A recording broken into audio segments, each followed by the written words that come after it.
Gary, thanks very much for joining us on another episode of Borough TV. No worries, Cam. Good to be here for the right reasons today, mate. A great victory over Sandringham last week.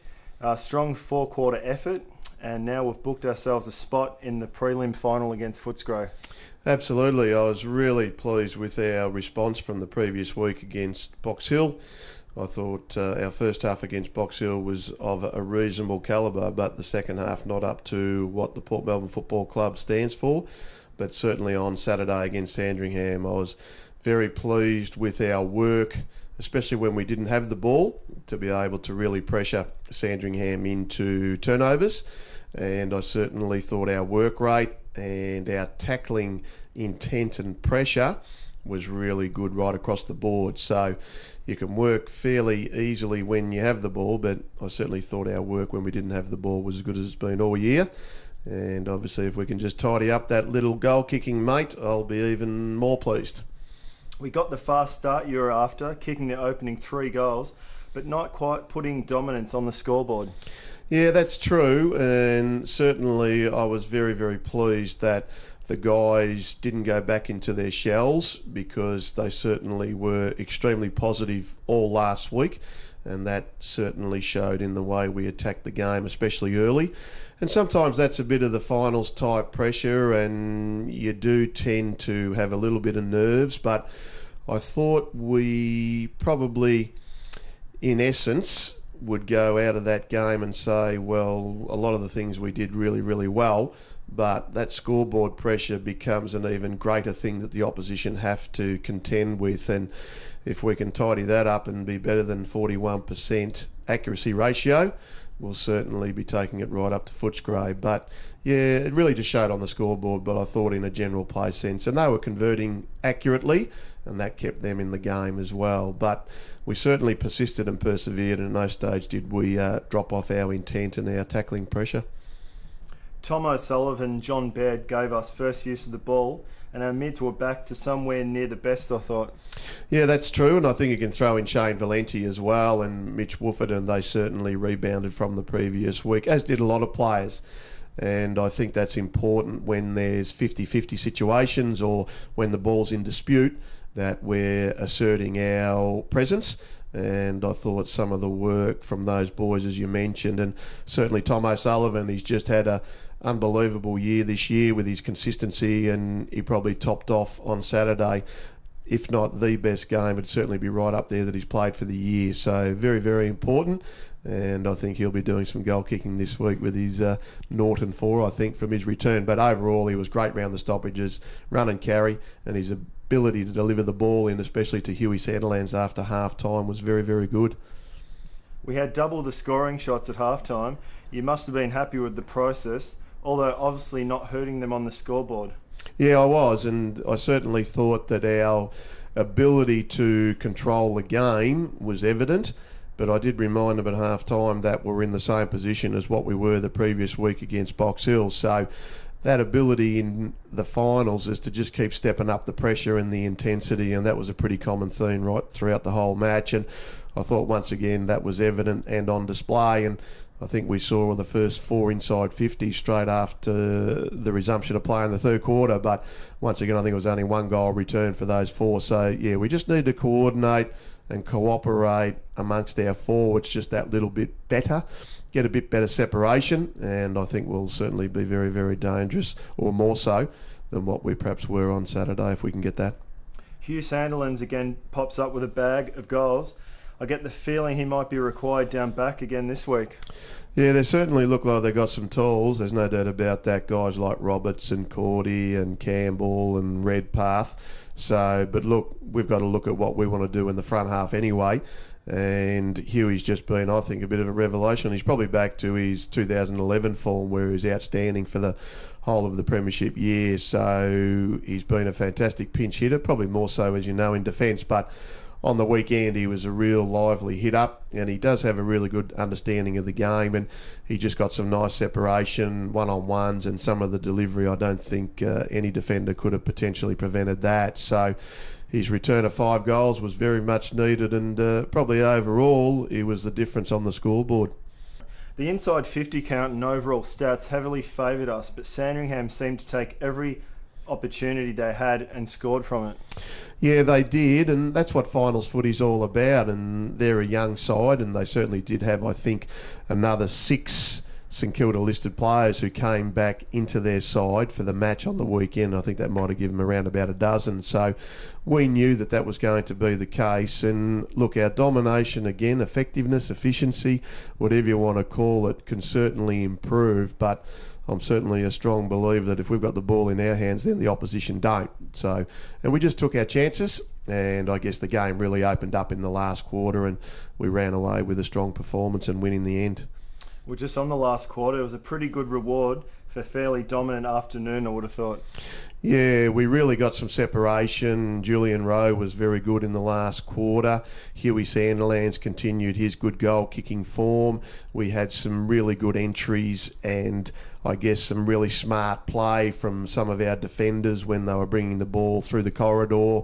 Johnny Baird, Sam Fleming, Marcus Davies, Shane Valenti gave us some really good front and square stuff. So, yeah, it all sort of fell into place, and it's ironic, I guess, when you do get a run on, and of course the opposition are in that position where they possibly know the game's out of their control. And I was really pleased that we did run the game out strongly, and guys who potentially have had a limited interrupted year, i.e. Julian Rowe, David Fanning, those guys got some real valuable game time, and Billy Hogan came in as the 23rd and got a taste for finals footy. So I think there was enormous pluses for us on the weekend, but we certainly know it's going to be a real hard contest against Footscray this weekend.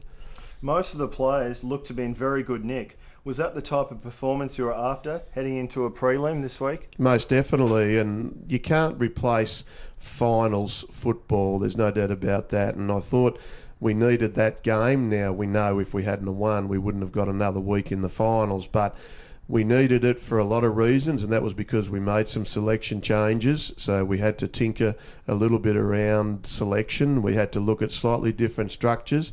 We identified some areas in relation to our pressure and our tackling intent. So to get another game has just become, I think, invaluable in where we're hoping we can go. So, yeah, I thought it was a really good 4-quarter hard intensity finals type footy that you want, and we've got to take that into Footscray on Saturday. We were far from our best last time we met Footscray at Port Melbourne. Do you look over the tape and focus more what we can do this time, or is it just... Oh no, mate, you got to learn your lessons when you've been beaten by the opposition, and that was Footscray that particular day, and we didn't do some things well and they did some things very, very well. So we'll go back over it and we'll have a really good look at the areas of improvement, and we know that we can improve. And having said what you did in relation to the way they played that day, we still got back in front on 2 occasions, so we showed that Borough spirit. We just need to make sure our stoppage work is better, and we've obviously got a little bit of personnel change, so I think we'll be much better for having played them, even though it was early in the first round of footy. But certainly this game always presents itself with another opportunity against terrific opposition. So we'll study that. We'll have a good think about what we need to do. And yeah, we'll be looking for 23 contributors for the weekend, because we know that'll get the job done if we do that. We know the Dogs have a good mix of talls and smalls. Pressure on the ball carrier must be at its very best this Saturday. Yeah, and that's what finals footy is all about. So we can talk about the 3 areas. We've got it. They've got it, or it's in dispute, and of course it's really equal representation right across those 3 areas as far as how hard you work. And as I said before, when we're offence, we've got to make sure that we can retain possession and get it into a goal scoring position. When they've got it, we've got to work really diligently to locate and just put enormous pressure on them so they can't have the momentum. And when it's in dispute, we've certainly got to trust our structures and know our structures, and that's what we'll aim to do this weekend. Now, just regarding the weekend, I noticed you weren't coaching from the sidelines, but up in the box. Was that to keep a closer eye on Toby Pinwell? Yeah, well, Toby sat up there, and certainly by the end of the match, I think he was relatively pleased that we got through, because he now gets another opportunity against Footscray, and as we know, he's a great player. But it was just to try and gain a little bit of a different perspective, because, as you said, I do coach a lot from ground level, and it just gives you an elevated look. So I was pleased to do that, and may even look at doing it again or just mixing up again this week. So good to sit with the coaches. They've all been certainly an asset to the footy club this year with their line work, and hopefully we can gel together again this weekend and get another opportunity. I suspect you may have a spot for Toby Pinwell and Dan Connors in this week's team. Well, maybe we don't change a winning side. So, but no, we'll have a good look at it. And as we know, Toby's been, I would have thought, our best player throughout the course of the year in the midfield, and of course Dan's that sort of X factor up forward. So, but of course at this time of the year there is selection headaches, and there is players that missed out.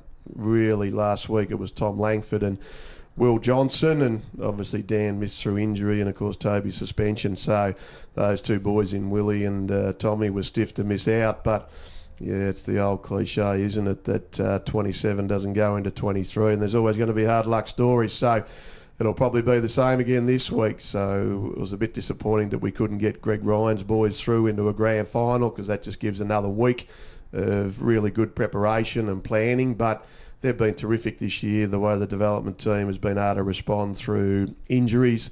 Obviously, best players get selected for the senior 23, and Greg and his coaching staff have done a wonderful job to get them as far as they did. Any thoughts on players getting special permission to play in finals when they haven't earned enough games during the season? Yeah, I think that's why we've got rules and regulations, Cam, that we've got to be very, very careful what we follow. And maybe what we could do, mate, is that I could actually ring Nathan Buckley and Brad Scott and see if we can get Sam Dwyer and Robbie Nahas back for this weekend's game. Maybe we should do that. What do our supporters think about that? Footscray attracted more than 7,000 fans last time they played in the final against Williamstown. This week's game could be one of the bigger crowds we've seen at the VFA/VFL for many, many years. Oh, you're right. And look, wouldn't that be great if we could get those significant numbers to attend? Certainly Northport Oval would be bulging at the seams, and certainly the Borough burgers would have to be cooked a lot quicker than normal, mate. And we certainly would have to have the beer booth overflowing to cater for all the supporters. So you might have to go light beers this week, mate, to keep the heavies for the punters. Now, just in closing, we have some special performances on prelim day under your reign in the past. Let's hope we see another one this weekend. Yeah, that'd be terrific, mate. The boys have worked extremely hard. They still know there's a lot to do, and certainly I feel we were much, much better in the second week of the final. So let's hope that continues throughout the prelim and we can get another crack at going into a grand final. Gary, thanks very much for joining us on another episode of Borough TV, and good luck to you and the boys against Footscray this Saturday. Thanks, Cam. Borough TV is a Port Melbourne Football Club production.